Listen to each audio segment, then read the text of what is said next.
This is an RNZ podcast. Hello and welcome to this episode of Your Money with me, Mary Holm. Thanks for taking just a few minutes to listen in while Jessie Mulligan and I talk through some useful ideas about how to make your money work better for you. Just remember though, this is guidance. Final decisions are up to you. Over to Jessie. Mary Holm is here. Hello. Hello, Jessie. I was going to say it's an exciting week for you, but I've just looked online and I don't think your book is officially published yet. That's right. It's November 23rd. It's going to get into the bookshops. Okay. So we're just getting ready for it. Yeah, well done. Thank you. Just in time for Christmas, everybody. Yeah, hopefully. And it's called Rich Enough. Rich Enough. Yeah. And with a subtitle called A Laid-Back Guide for Every Kiwi. But I think we're going to talk about it a bit more next time, aren't we? We'll do that. But congratulations. I know you've got heaps of work into it. Thank you. Yeah, I have. And I was just, by the way, talking to Jeremy about the Beatles. I think we might have a bit of a Beatles fan club here with you and Jeremy and me. Yeah. Oh, you're into Beatles too? Yeah, and he said I should tell you that I went to the Beatles concert in Wellington. I was about 2 years old at the time, of course. And I also went down to the airport when they were driving around on the back of that truck with those huge big plastic tikis. Have you seen those photos? Yeah. And I had my camera there and I took a photo pressed up against the chicken wire around the airport. Oh, so across the corners of the photo, the corners of the chicken wire, if you see what I mean. But you can recognise them. It's I had a box brownie or something, but you can see which one's which. So it's still one of my favourite photos. Fantastic. Yeah. What would be if you could choose any Beatles album to put on today? A fairly early one, probably. No, I'm going to be honest with you. I can't really remember the names of the albums. I can sing a lot of the songs. Okay. But yeah. All right. Yeah. Something before they got sort of a bit more experimental in the later years. Yeah, I quite like sort of, not the very, very earliest so much. But Rubber Soul. Yeah. That sort of stuff was great. Okay. I thought, yes. Yeah. So today we are not just talking about the Beatles, we're talking about reverse mortgages. Yes. It's the sort of thing that sounds pretty foreign, right? Yeah, and they've been around for a long time. A lot of people don't know about them. And those who do, a lot of people say, no, stay away from them. And there have been some bad stories in England. I think it was quite a few years back now. People got a reverse mortgage and ended up, after they sold their house in old age, still owing money on the mortgage. And so, people say, stay away from them. But these days in New Zealand, that doesn't ever happen because I'm pretty sure all the providers that have ever offered them have a guarantee that won't happen. But so just to explain what they are, typically people get them when they're retired. In fact, I don't think anyone's going to lend one to you, give you one until you're at least 65. But the idea is that people in retirement have often got a house these days worth $1 million or more. Yeah. And yet they don't have enough money to have a good time, or they don't have enough money for medical bills or to do some travel or to fix the roof or something like that, and they're sitting in this house worth a heck of a lot of money. And so the idea is you borrow money from, it's usually banks that provide them, and make no repayments until you move from the house, which will typically be because you've died or you've moved into a rest home, and at that point the house is sold and the mortgage is paid back. And so it's a really good idea. Not that many New Zealanders use them, and I think people aren't too scared of them, and are therefore missing out on having a nicer retirement is what it amounts to. Great. I'm glad you're doing a session on them then, because there'd be so many people out there who are living in lovely houses and feel kind of wealthy in one way but struggle to have enough cash to do what they want to do. And it's not just, it's people sort of thinking about their retirement too, maybe 50-year-olds thinking, God, I just haven't saved enough and I'm not going to be able to, and worrying about it. This is one way. I mean, there are other obvious ways of getting your money out of a house, and one is, of course, selling and moving to a cheaper place or a smaller place or to a cheaper town, and a lot of people are doing that. And there's various other ways that you can, take in board. There's all sorts of ways you can get some cash out of the fact that you've got an expensive house. But this is, a really good way for many people. The way it works is you borrow the money. You might borrow a lump sum, but I don't recommend that because you're borrowing a lot up front and you're going to be paying compounding interest on that all the way through for possibly a lot of years. So it's best to only borrow as much as you need for something. Some people get annual payments, or they might even be able to give you monthly payments, I suppose, but either way. And just this is a basic thing, but you have to have paid off your mortgage in full during your life for this to work, presumably. Well, yes, although I was just reading today that sometimes people who get to retirement and they still have got an ordinary mortgage going can get a reverse mortgage and then pay off the ordinary mortgage.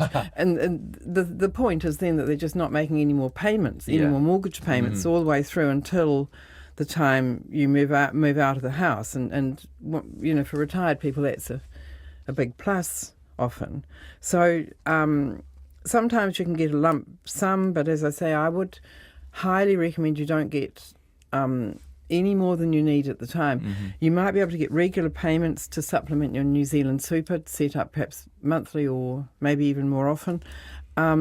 Or in some cases it operates more like a revolving credit mortgage where you just borrow as you need it. And that's probably the best in a way because it's meaning you want to keep that debt as low as you can for as long as you can. Currently, I think there are only two banks offering them in New Zealand. They're both smaller banks. One's Heartland and the other's SBS, which used to be the Southland Building Society. Yeah, a few years back ASB was doing it, and if we go back earlier than that, various other banks have done it over time. I predict that more and more will do it as the baby boomers are retiring and there's more demand, and at the same time more understanding of these things and people realising how good they can be for them. Hard to see the downside for the bank, right? Well, they do charge higher interest rates than on, for example, Heartland's 7.82 currently and SBS is 7.55. They're floating that is high. Rates compared with an ordinary floating rate, which I think is about 5%. Now, they say there are several reasons they have to charge more. One is they're just plain riskier. I mean, partly because they do give you this guarantee that if when you finally sell the house, say you move into a rest home or something like that, and you sell the house, and let's say the debt has run up so much that it's more than the proceeds from selling the house, which wouldn't usually happen, but it could, for example, if house prices happened to be going down at the time. Or if you lived much longer. Or exactly, if you live to 110 or something like that, or even 100, in some cases even 90, it's possible. And especially if for some reason the value of your house hasn't risen very much, the neighbourhood might have deteriorated or climate change and the rising sea levels. There's all kinds of reasons why that kind of thing could happen. So the bank is running a risk there that they could lose money on, and that's one reason they're charging higher interest. Another reason they tell me is it takes a lot more setting these things up. They like to make absolutely sure that the customer does understand that they're taking on a debt that will grow, will compound. It's like compounding savings, except instead it's compounding debt. And they just and sometimes people's children aren't that happy about it. I'll get onto that a bit later, actually. But there's all kinds of reasons why the banks. I remember one bank once telling me they made themselves have at least 3 separate meetings with the customers before they gave them a loan, and they insist that you see a lawyer and all of that. So there's a lot of sort of setup involved, and sometimes the banks will spend quite a lot of time talking to somebody about it, and then the customer will decide they don't want to do it, and they've spent that time on it. So it is justified that they charge higher interest, but people should really be aware of that. Just to give you an idea of how the loans can grow, just a very rough idea, after 20 years, the loan might be about 6 times what you originally borrowed. And after 30 years, it might be about 15 times. That's sort of taking average interest rates. So, you borrow 100,000 and after 30 years, it's 1.5 million, I mean, in the meantime... you owe. Yes. In the meantime, though, of course, over 30 years, the value of your house will in most cases have absolutely soared. And I recommend people who are interested in this go to the Heartland Bank website. They've got a calculator on there that explains all of this. It assumes that your house price is going to grow by 3% a year. Now, listeners might think, that's too low. In recent times, they've tended to grow more than that, but there have also been times when they haven't grown that fast, and so that's a conservative estimate. But so typically what you'll do if you're looking for a 30-year loan is you'll see that your loan might be up at $1 million, but the house value might be $4 million by then or something like that. So you've got to keep that in mind. But because the loans grow as much as they do, they don't lend you, and because they've got these guarantees in place where you're not going to end up owing more than the house is worth, they won't lend you more than, roughly speaking, maybe about 20% of the value of the house when you're 65, and about 30% when you're 75, or 40% at 85. But that's still a lot of money for people in the big cities and in Queenstown, wherever the house values are very high. 20% of the house value at 65 is still a pretty big amount. You can do a lot of nice stuff with that. Arman has emailed. He says, Jessie, I'm listening to Mary saying the reverse mortgage is a good idea. I can't help myself from thinking, then what was the purpose of getting the mortgage and buying the house in the first place? So it's a good idea to work bloomin' hard to buy a house with a hefty mortgage, and then when you have it, you start using the reverse mortgage. I think that's just more of a philosophical complaint. Yeah, it is. He says the idea makes him feel depressed and empty. Oh, does it? Oh, well, perhaps he might just want to give it a miss. Yeah. But I mean, what he means is he's finally paid off this house, right? And then he starts going straight back into debt again. But if you think of it as, you've been sort of giving to the house over all these years. You've been saving into your house, haven't you? Yes, and now you're getting something back from the house. So a dividend, Armin. It's a sort of attitude thing, really, isn't it? Yes. Yeah. A couple of other sort of basic points about it. The start-up fees, I understand, might be more than $1,000. There's quite a lot of, and then there's your lawyers. I don't know whether that estimate includes lawyers or not, but typically you would be able to add that to the loan, and so you wouldn't have to come up with that in terms of cash. And another point that sort of goes without saying is that if you get a reverse mortgage, the bank will insist that you keep the property fully insured. They don't want to find that it's burnt down, and because they've now got some equity in the house, so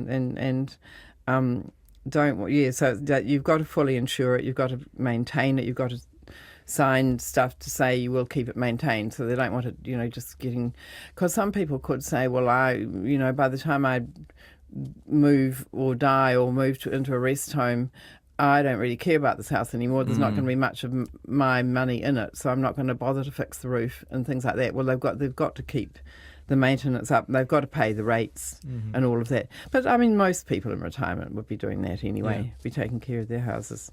Yeah. Did you have? No, you go. You carry on.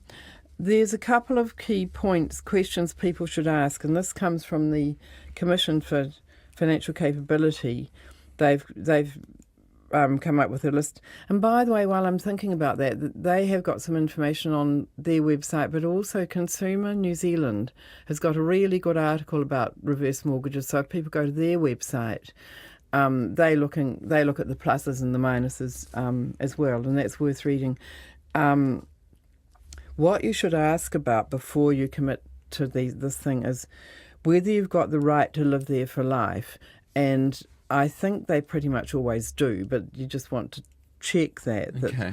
No matter how big the debt runs up, could they at some point, for some reason, say you're not allowed to be in here anymore?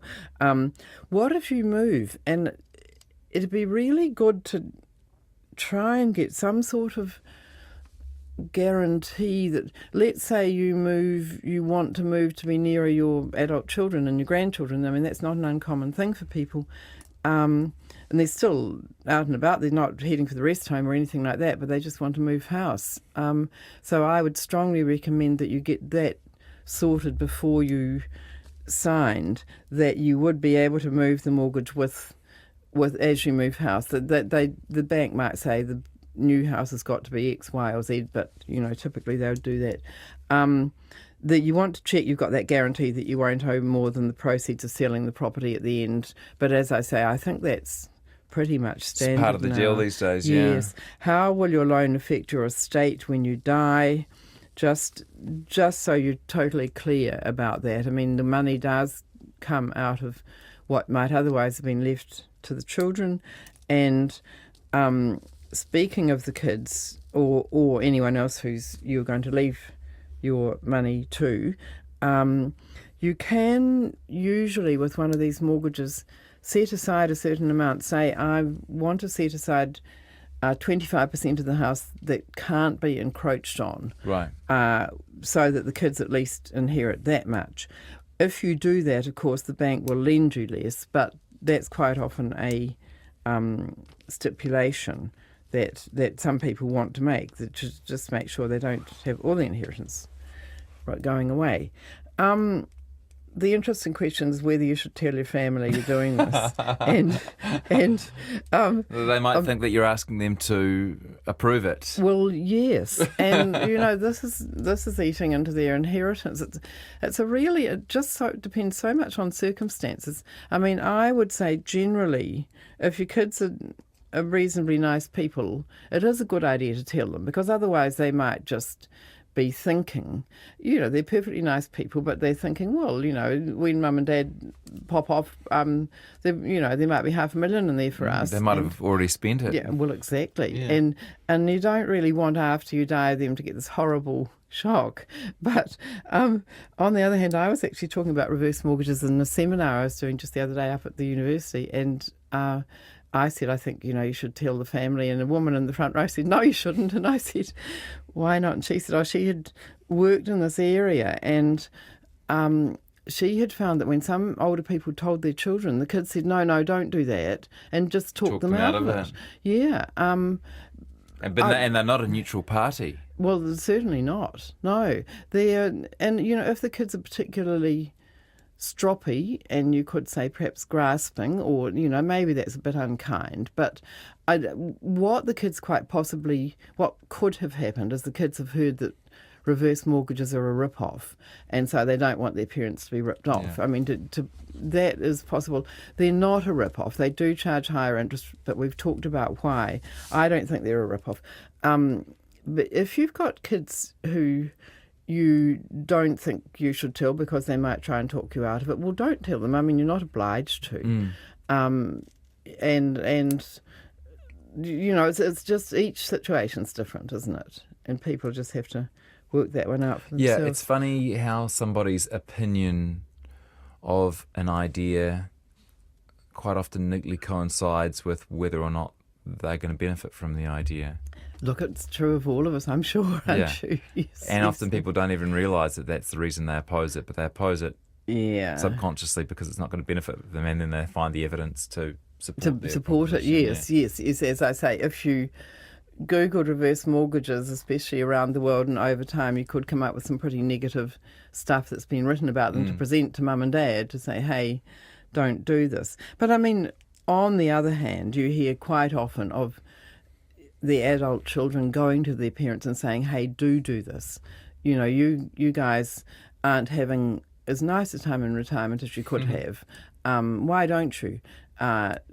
Because quite often the house might be worth $1 million, and the reverse mortgage ends up totaling $200,000 or something like that. There's still plenty left to so it's victimless. Yeah, well, it's that much less that the kids get. But why shouldn't the parents? I'm sure we've talked before about skiing, SKI, which is spend the kids' inheritance, which, and one of my friends says, fly first class or your kids will. And, it's true, isn't it, that my generation are much more inclined to spend at least our savings, perhaps not the house, and leave the kids just the house. And I think that's fair enough. I think our parents were a bit, my parents' generation deprived themselves too much, probably. look, to each his own, and in this case, I'm now advocating that perhaps you don't only spend your savings, but also eat into the house. But you wouldn't, by the way, if you did have any savings, in KiwiSaver or other retirement savings, you'd want to spend those right down first before you got the reverse mortgage.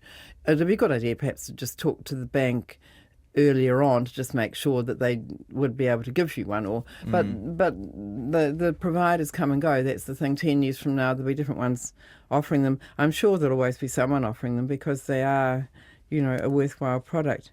But it's in the end, I think that they're a really good thing to do when you get quite old.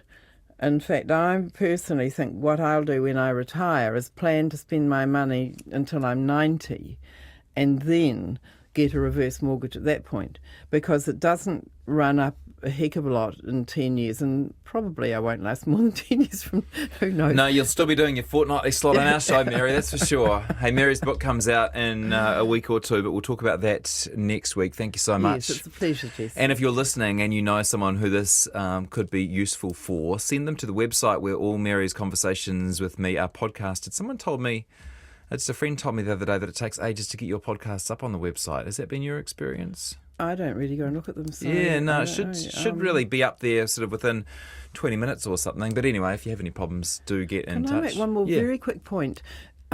If you're looking to get a reverse mortgage, it might be good to also talk to your own bank, even though they're not offering them, because some of them will sort of offer one just tailor-made for you if you've been a loyal customer. So it's worth asking your own bank as well. Great. Yeah.